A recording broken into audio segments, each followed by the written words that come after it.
basically we are looking at things of this kind. What is the meaning of this and how to compute it? Of course, before we compute anything, right, before we write any formulas, we have to understand the meaning, right? And I believe we already talked about the meaning of this quantity. This is nothing but the conditional mean, if you will, of y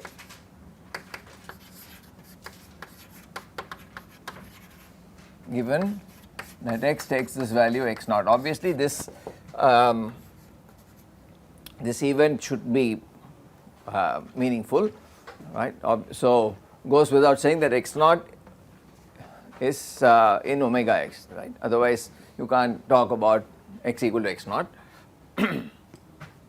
So it is the computation is based on what?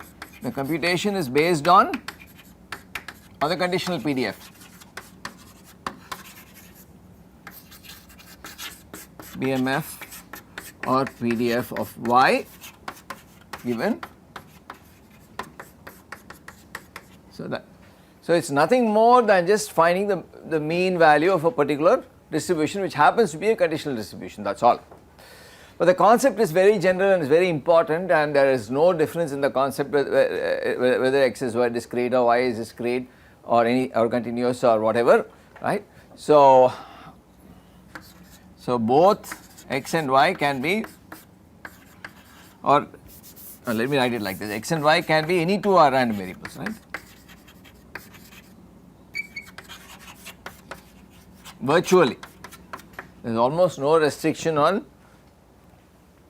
what it is. As long as you can write this conditional distribution, you're done.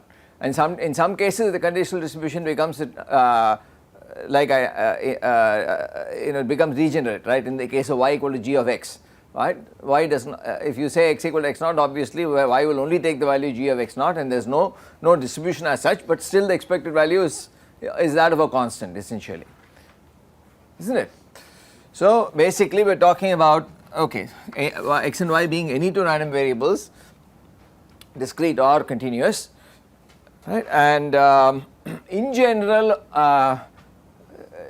when x and y are dependent, this conditional mean of y will depend on x naught. It will change. How it changes and all, let's look at some examples. So rather than writing general formulas, let me first talk about the cases where you can straight away write down this. So in many cases, the conditional distribution is given upfront, in which case there is no special computation to be done. Suppose the conditional, right, PDF PMF of y is given, or let me say given x equal to x naught is directly specified, let me say, or specified upfront. As I said, I don't want to keep using the word given, so let me look at a different way of saying it.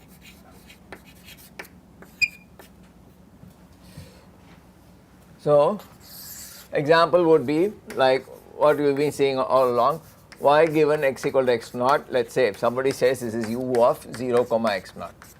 Now note that, right, this specification, the only restriction here is that x naught should be positive typically, right?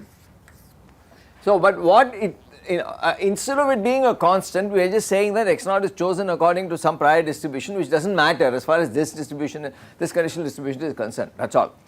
X naught could be taken from a uniform distribution, or could be taken from Rayleigh or exponential. It could be any of those things, or it could be even a discrete distribution. I can even choose x naught to be a number between 0 and 1 and whatever, right? I can not necessarily 0 1, sorry, it's something else.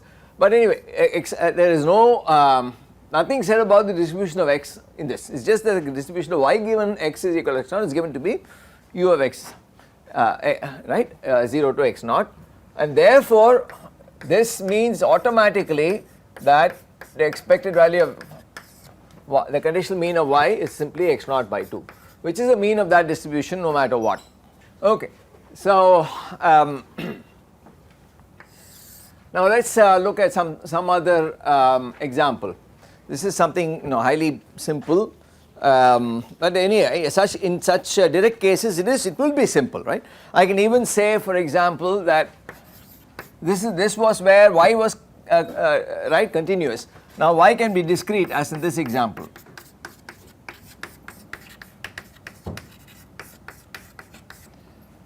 So again x naught assumes some positive parameter. So here y is a discrete random variable whose the Poisson random variable whose parameter lambda is not a constant but chosen according to some non-negative distribution. So automatically here what is E of y? It's basically equal to x naught again, sorry, x naught in this case, because you know that the conditional mean of a Poisson distribution is equal to a parameter. So in this case that parameter is x naught, so that same result will come. So what these examples illustrate is that there is nothing new in some sense about the concept of a conditional mean. It just requires you to know this distribution. Okay. Now supposing you do not know this distribution up front, if you do not know the distribution, you have to compute it. If you still want the conditional mean, you have to go about computing it, right. And so if the conditional PDF of y, PDF or PMF of y given x naught is not known, is not specified like above, it has to be computed. It's a kind of a needs to be found. That's obvious, right? But it's worth saying because then it will go into everybody's heads that, right, there is some computation involved in this exercise, and so which is unavoidable. Right. Now I want to take some example like this, continuing with the Poisson case, right. Supposing let me start it here. Let me say that x and y, sorry, right, y and z, in this case I can choose whatever I want, right. So I have whatever names I want. So let y be independent Poisson random variables with y being Poisson, say lambda 1, and then say z is Poisson lambda 2, and let x equal to y plus z. Now the reason why I am writing it in a funny way instead of writing z equal to x plus y is that I want to play around here mostly with x and y rather than bring in there is a mean of y given x or mean of x given y rather than right. So z is just like a filler, right. I mean it gives the extra degree of randomness, so I am just leaving it like that. Now supposing I want to find, so supposing somebody says, tell me what is this. So for this particular case, what is this? So here you have to, I mean this may look, it's identical in concept to any of this, but we are in this case we are not right. There is no upfront specification of the conditional distribution, and therefore since it's not given, you have to go around finding it. And I think we have done an example in the homeworks already, right. Basically why you can verify from the homeworks, problem set 3 I think, right. So let me just summarize it quickly. So this P of y equal to y given x equal to x naught. Now x naught is now the sum, right. The sum according to this, right. You are saying that the sum of the two random variables y and z takes some value x naught, and you are now trying to find the distribution of one of them, one of the components of the sum, given that the sum equals x naught. And so this is basically let me write this like this, P of y equal to y comma x equal to x naught divided by the probability. This is just a review or a recalling of what we did earlier, because it's been a long time since we did this. I am redoing it, right, just for making sure that you people don't forget this thing. So here what we have is okay, so and if y has to be y and x has to be z, x naught, what does that mean? That means the z has to be, what is this event more easily written in terms of y and z, right? So this is basically the probability that y is y. What is z? Z is obviously x naught minus y, isn't it? Divided by the probability that x equal to x naught. So if you substitute now, so this is now, right, an event concerning two independent random variables by definition, and so this is one Poisson probability, this is another Poisson probability. The third thing in the denominator is again a Poisson probability, because you know that x, right, what is the distribution of x now, the total distribution? This is obviously, so this is known to be Poisson lambda 1 plus lambda 2.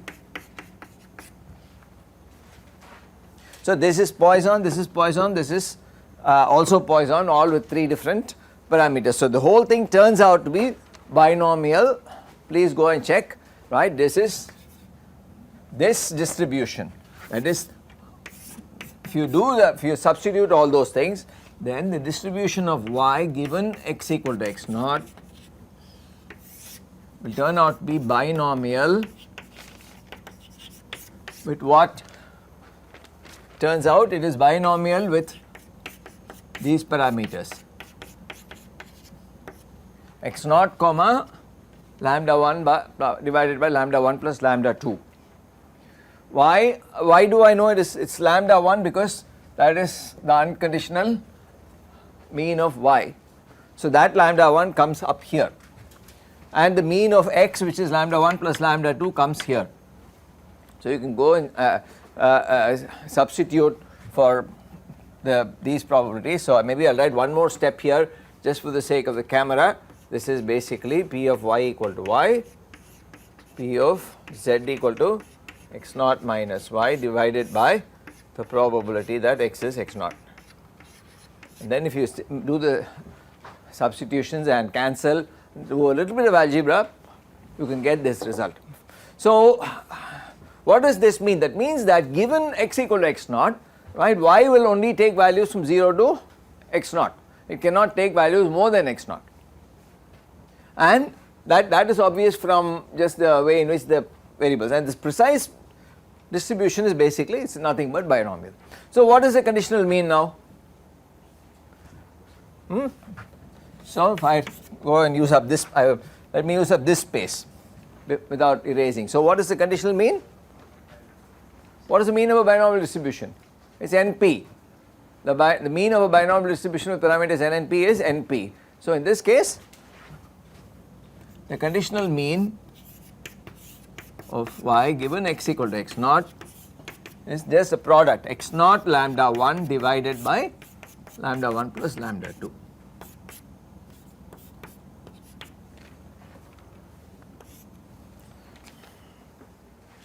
And if you were to define the mean of z given x equal to x naught, what would change in this whole thing? It would only change the numerator from lambda 1 to lambda 2.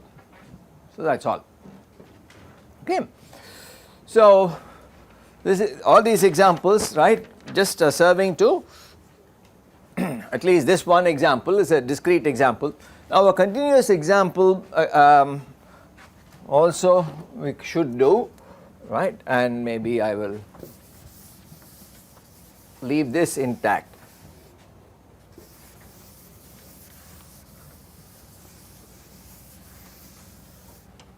So this is a discrete example.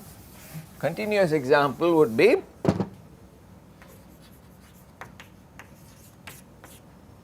supposing, okay, I give y equal to x, the same thing, y given x equal to x naught or y, I won't, let me not write the x naught here, I will just say that this y given x equal to x is uniform 0 x, and x is, let us say, uniform 0 1.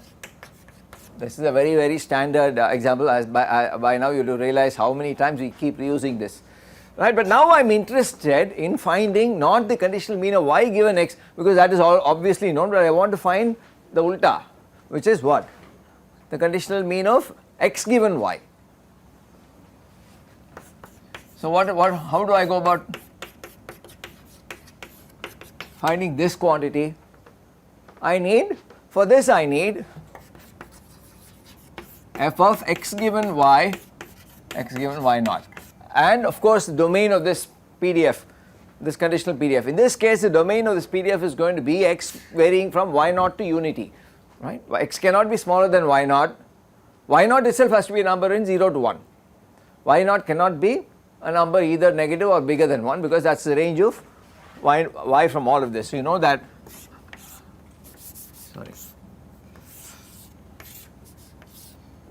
this is x, this is unity, this is your omega xy. So there are two things you can do. You can say, well, I want to freeze x, right. If you freeze x as x naught, then the conditional mean of y is just x naught by 2. But you can also equally well say, I want to freeze y and ask for the conditional distribution of y of x given y. So this is freezing y at y naught and asking for the mean here. And note that this is not going to be a nice linear expression anymore, right. So what is this? So as I said before I erase this, please make a very strong note of this. If the conditional PDF of x, in this case change it around, x given y equal to y naught is not directly known, it has to be found. So more, right. So then, having said that, we can erase all this and write. So this is in this particular case is very straightforward. This is just nothing but f of xy x comma y naught divided by f of fy of y naught, right. By definition, this is what it is. And now if you go back and rejig all your memory cells to pull out all this, this is going to be 1 by x. Remember, we did this so many times. The numerator does not specifically depend on y naught in terms of, I mean, as a parameter in the calculation, but y naught comes here. The value, right, y naught comes in the range of x. So it comes, and y naught also comes here. What is this? It turns out that minus ln y naught is the PDF of y, which we have computed in some, I think we worked it out here. All you do is you integrate 1 by x dx, right. If you integrate 1 by x if you want, that is that if you integrate 1 by x dx, this PDF you integrate against x from y naught to unity, you get minus ln y naught. So this was done here itself. I am pretty sure we did it. So now what does the conditional mean? So you found this. So basically we are saying that this is nothing but this and this. So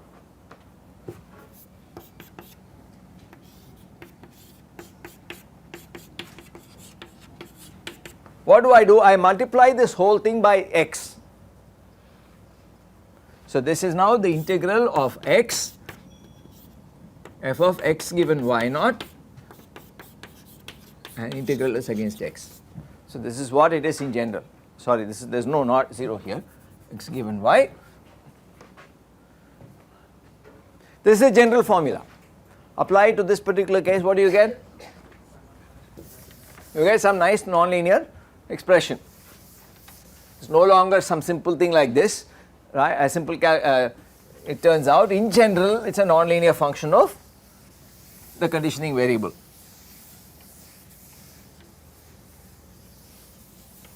So here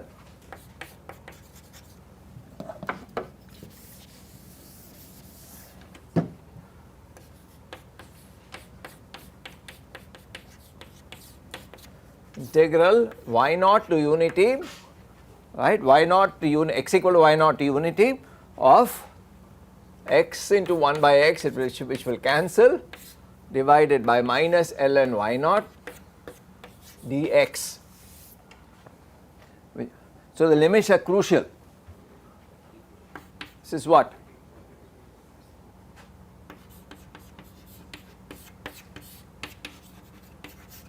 Note that minus ln y naught is always positive, right, because y naught is between 0 and 1 and numerator is also positive. So, this number, what is an additional bonus of this? This number is between y naught and unity. So, this number is always bigger than y naught and smaller than 1. So, you have some more inequalities you can use as a result of this. Anyway, so that inequality can be understood as a basic property, the ln function itself, right. You know that ln x is, or ln y is always upper bounded by y minus 1, right. It is very useful bound on ln y with equality if and only if y equal to 1, right. So, the same thing appears here. So, this is between y naught on this side and 1 on this side. Anyway, so you can see how a nonlinear function emerges out of all of this. So, in general, these conditional expectations are, they will be nonlinear. There is no reason to expect, right, the other stuff that we wrote and erased, that kind of linearity is only a special case. So, in general,